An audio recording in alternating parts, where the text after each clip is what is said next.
अब हम एडग्रेड अभ्यास पुस्तिका कक्षा 8वीं के क्षेत्र मिति के सेकंड वीडियो में हम प्रश्न 8 से प्रश्नों को करेंगे। आइए देखते हैं प्रश्न क्या है। 21 सेंटीमीटर की चौड़ाई वाले एक आयताकार कागज को चौड़ाई के अनुदिश मोड़कर, देखिए ये क्या हो गई, लंबाई है ना, और ये क्या हो गई, चौड़ाई। ठीक, ये देखिए ये कितना लंबा है, ये हो गई लंबाई, और ये क्या है, चौड़ाई है ना। तो चौड़ाई कितनी दी हुई है, 21 सेंटीमीटर। अब चौड़ाई के अनुदिश क्या कहा है, अनुदिश आना चौड़ाई की दिशा में, तो ये हम इस तरह से मोड़ेंगे तो ये क्या बन जाएगा, एक बेलन बन जाएगा। और चौड़ाई कितनी थी, ये चौड़ाई कितनी थी, 21, कितनी थी, 21। तो अब ये जो चौड़ाई थी, अब ये बेलन की क्या बन जाएगी, ऊंचाई बन जाएगी। क्या बन जाएगी, ऊंचाई। समझ में आया, आप लोग भी ऐसे ही करके देखिए। ये है लंबाई, ये क्या है, चौड़ाई। अब चौड़ाई के अनुदिश मोड़ोगे, है ना, ये मोड़ दिया अपन ने, तो ये देखो ये आ रही है। अब ऊंचाई कितनी हो गई बेलन की, 21 सेंटीमीटर। ठीक है, तो लिखोगी बेलन की ऊंचाई बराबर, बेलन की ऊंचाई बराबर 21 सेंटीमीटर। ठीक, अब तथा त्रिज्या, ऊंचाई मतलब h, और त्रिज्या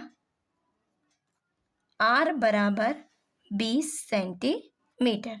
तब बेलन का आयतन, बेलन का आयतन क्या होता है, पाई r स्क्वायर h। ठीक, तो पाई का मान क्या होता है, 22/7, ये तो आप जानते होंगे। r का मान कितना दिया हुआ है, 20 का वर्ग, है ना, और h का मान कितना है, 21। अब यहाँ इसको हल कीजिए आगे, तो 22/7, 20 की घात 2 है, मतलब घात 2, मतलब इसको कितने बार लिखना है, 2 बार, गुणित 21, 7 एकम 7, 7 दिया 21। अब गुणा कर दीजिए, है ना, 2 दूनी 4, 4 दूनी 8, 2 दूनी 4, है ना, 4 दूनी 8, फिर 4 दूनी 8, कितने शून्य, 2, गुणित 3, ये आ गया। अब यहाँ पर देखिए, 3 शून्यम शून्य, 3 शून्यम शून्य, 3 8 है 24 की 4 हासिल 2, 3 8 है 24, 25 26। अब आयतन है तो किस में रहेगा, घन सेंटीमीटर। अतः बेलन का आयतन, यहाँ लिख दीजिए, अतः बेलन का आयतन 26,400 घन सेंटीमीटर है।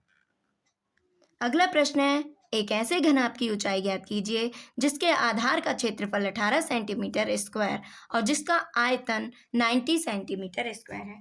तो देखिए घनाभ, सपोज ये वस्तु क्या है, घनाभ के आकार की है ना।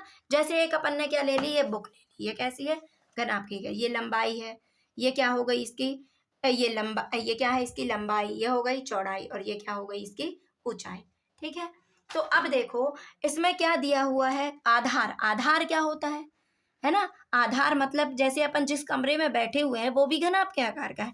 यदि हम आधार ले लें तो आप देखिए आपका जो फर्श है नीचे जिस पर अपन चल रहे हैं या बैठ रहे हैं वो क्या है, आयत के आकार का है। तो आयत का क्षेत्रफल क्या होता है, लंबाई गुणित चौड़ाई, है ना। तो लिखोगी घनाभ के आधार का क्षेत्रफल बराबर 18 सेंटीमीटर स्क्वायर। क्या होती है, लंबाई गुणित चौड़ाई बराबर 18। ठीक, अब आयतन, घनाभ का आयतन बराबर,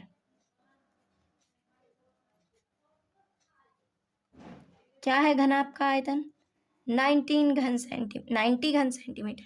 तो आयतन होता है लंबाई गुणित चौड़ाई गुणित ऊंचाई। तो लंबाई चौड़ाई का मान क्या है, 18 रख दीजिए, गुणित ऊंचाई बराबर 90। अब ये गुणा में है तो ये क्या चला जाएगा, भाग में, 18 एकम 18, 18 पंचे 90, h बराबर 5 सेंटीमीटर। ये आपकी जिसमें हो सेंटीमीटर में इसलिए लिख दीजिए 5 सेंटीमीटर। अतः घनाभ की ऊंचाई कितनी होगी, 5 सेंटीमीटर। दो घनों के आयतनों का अनुपात 1:64 है, तो इनके पृष्ठीय क्षेत्रफलों का अनुपात ज्ञात कीजिए। तो देखिए, दो घनों के आयतनों का अनुपात, तो घन का आयतन क्या होता है, तो पहले घन के लिए मान लीजिए, पहले घन का आयतन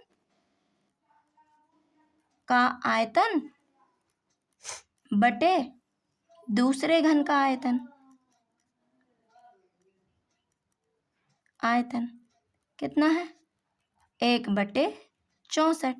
ठीक है, तो घन का आयतन क्या होता है, AQ, तो पहले की भुजा मान लीजिए A1 का Q और दूसरे की मान लीजिए A2 का Q, तो 1/64।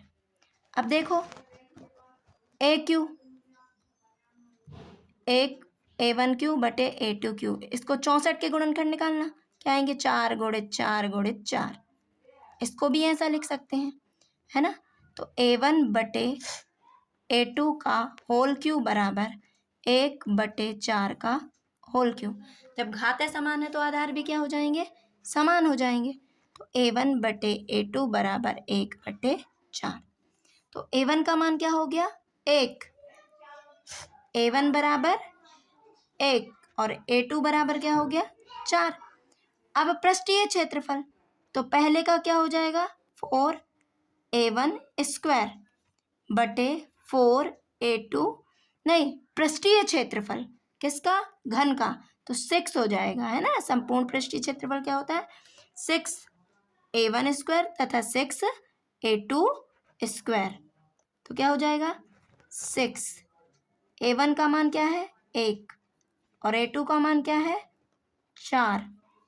तो अब कर लीजिए, 6 गुणित 1 गुणित 1, 6 गुणित 4 गुणित 4, तो 6 एकम 6 और 4 चौके 16 और 16 पंचे 16 छक्का 96, ये हो जाएगा।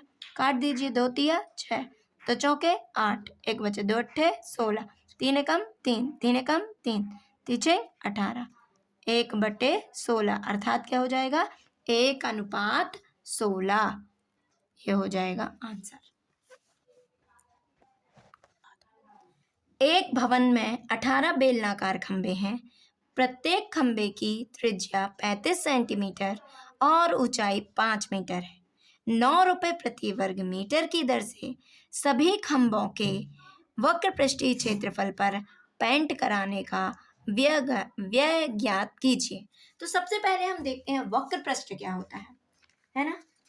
ये खंबा है ना, ये क्या है, खंबा, ठीक, इस तरह से रहते हैं। तो ये जो पूरा है, ये क्या कहलाएगा, वक्र पृष्ठ, क्या कहलाएगा, वक्र पृष्ठ। तो बेलन का वक्र पृष्ठ होता है, बेलन का वक्र पृष्ठ कितना होता है, 2πr/h, ठीक है। अब हमको बेलन की r मतलब होती है त्रिज्या, h मतलब होती है ऊंचाई। तो त्रिज्या कितनी दी हुई है, पाई का मान 22/7, त्रिज्या कितनी दी हुई है, 35, ऊंचाई कितनी दी हुई है, सॉरी यहाँ पर क्या है, 1 सेंटीमीटर में है और 1 मीटर में है। तो देखो यहाँ वर्ग मीटर के हिसाब से पूछ रहा है, तो हम इसको सेंटीमीटर को मीटर में परिवर्तित कर लेते हैं। तो ये सेंटीमीटर में है, तो इसमें मीटर में परिवर्तित करेंगे तो 100 से क्या दे देंगे, भाग दे देंगे, ठीक। तो ये क्या हो जाएगा, मीटर में हो जाएगा, और ये है 5, ठीक। तो ये क्या हो गया, एक बेलन का वक्र पृष्ठ हो गया, है ना। तो निकालते हैं, 7 एकम 7, 7 पना 35, 5 एकम 5, 5 दूनी 10, 5 एकम 5, 5 चौके 20, 2 एकम 2, 2 दूनी 4, 2 एकम 2, 2 11 22, कितना आ गया, बेलन का वक्र पृष्ठ कितना निकल आया, एक बेलन का वक्र पृष्ठ बराबर वक्र पृष्ठीय क्षेत्रफल बराबर 11 मीटर स्क्वायर। तो 18 बेलन का वक्र पृष्ठीय क्षेत्रफल बराबर 11 गुणित 18, गुणा कर दीजिए। तो गुणा करो, 18 एकम 18, कितना बचा, 1, 18 एकम 18 और 1 19 सेंटीमीटर स्क्वायर। अब देखो ₹9 प्रति वर्ग मीटर की दर से। तो 1 वर्ग मीटर का कितना लगता है? 9। तो 198 वर्ग मीटर का कितना लगेगा? मीटर में ये है ना। तो 198 वर्ग मीटर में पेंट कराने का व्यय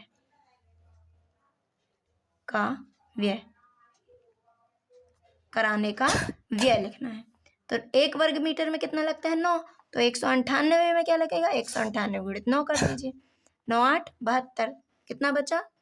7, 2 हासिल 7, 9 नाम 81, 81 और 7 88 की 81 7 88, 8 हासिल 8, 9 एकम 9, 9 8 17, कितना लगेगा?